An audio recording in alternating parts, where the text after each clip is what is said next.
अगर मैं फैज़ साहब की सोच से देखूं तो फैज़ साहब कहते हैं कि जिस दज से कोई बख्तल में गया वो बात सलामत रहती है, ये जान तो आनी जानी है, इस जान की कोई बात नहीं। और अगर मैं बुल्ले शाह के कलाम में ढूंढूं तो बुल्ले शाह कहते हैं कि बोले असी मरना कोनी घोर पिया कोई होर। तो जिस शख्सियत के लिए आज हम यहाँ आए हैं उसकी शहादत को 40 साल हो गए हैं, मगर ऐसा लगता है कि कल ही हमने उन्हें मर्ग में उतारा है। आज भी उनकी याद, उनकी सोच, उनकी अदा हमें आज तक याद है।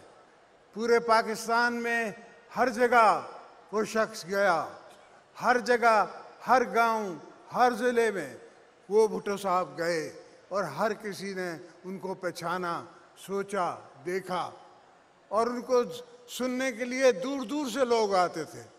उस ज़माने के भी इस्टेब्लिशमेंट के लोग उनका मजाक उड़ाते थे।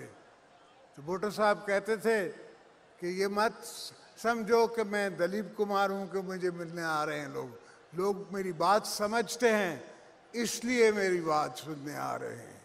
और वही हुआ अल्हम्दुलिल्लाह।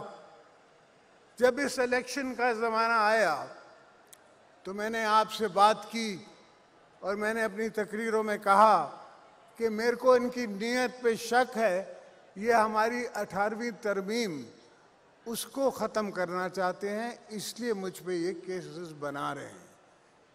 बहरहाल किसी ने, मेरे दोस्तों ने यकीन किया, दुश्मनों ने इस पे मजाक उड़ाया। आज आप देखो कि इनके हथकंडे से बनाया हुआ प्राइम मिनिस्टर खुद फट पड़ा।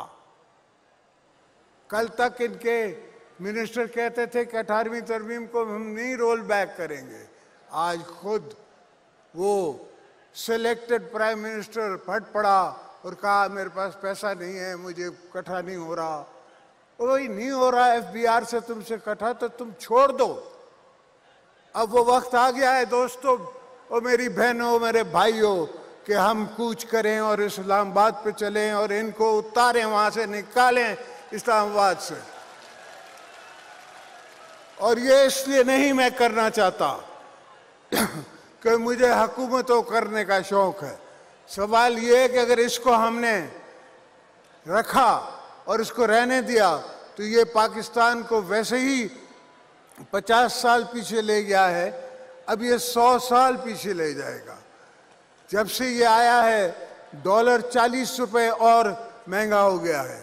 हर चीज़, चाहे वो टमाटर हो, चाहे वो प्याज हो, चाहे वो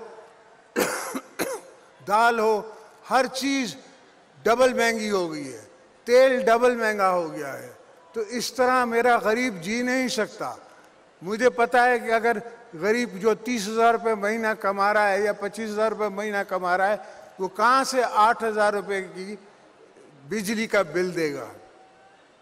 मगर इनको इसका एहसास नहीं है, इनकी ये सोच नहीं है। ये समझते हैं कि नहीं जी इन्हां दे कोल पैसे ने।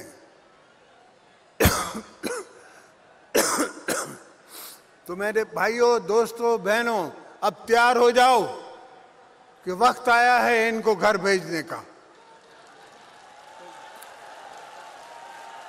उसके अलावा कोई तरीका नहीं है और इससे कोई फर्क नहीं पड़ता कि चाहे मैं जेल में हूं या मैं बाहर हूं, इनको पाकिस्तान पीपल्स पार्टी निकाल के रहेगी। अब इनको हम टाइम नहीं दे सकते, वक्त नहीं दे सकते। ये मुल्क का खाना खराब कर रहे हैं। ये हम मुल्क के खातिर ये जिहाद करेंगे, ये मुल्क के लिए होगा। मुल्क के लिए होगा कि हम इनके खिलाफ जाके इनको इस अवानों से निकालेंगे। ये नहीं होगा कि जिस तरह ये आए थे और कंटेनर पे बैठ के शाम को घर जाते थे और सुबह को वापस आ जाते थे। हम रोडों पर ही लेटे रहेंगे, बिस्तरों में वहीं बैठे रहेंगे, इनको निकाल के फिर वापस आएंगे। ये हमारा आपसे वायदा है और इंशाअल्लाह अवाम मेरे साथ है और अवाम हमारे साथ चलेगी, इनको हम निकालेंगे। तो दोस्तों, आपसे यही इल्तिजा है कि अपनी सब्र का पैमाना लबरेज न रखें, आप थोड़ी सब्र करें। तो बहुत जल्द हम ये ऐलान करेंगे और बहुत जल्द ये हम मूवमेंट चलाएंगे इसको निकालने की। आप दोस्तों के आने का शुक्रिया। हर साल जो दिल को खुशी होती है आपसे मिलके, वही खुशी होती है। बिस्मिल्लाहिर्रहमानिर्रहीम। जिए भुट्टो। हर जबर से तन्हा लड़ा, आसिफ पे बैठी धाक है। जिंदा है भुट्टो, अली जरदारी जिंदा है भुट्टो। जुल्फ़िकार अली भुट्टो की 40वीं बरसी के मौके पर गड़ी खुदा बख्श में पीपल्स पार्टी के जलसे से आसिफ अली जरदारी ने खिताब करते हुए कहा कि वक्त आ गया है कि हम कूच करें और इस्लामाबाद की जानिब मार्च करें। और अब शामिल करेंगे न्यूज़ हेडलाइंस।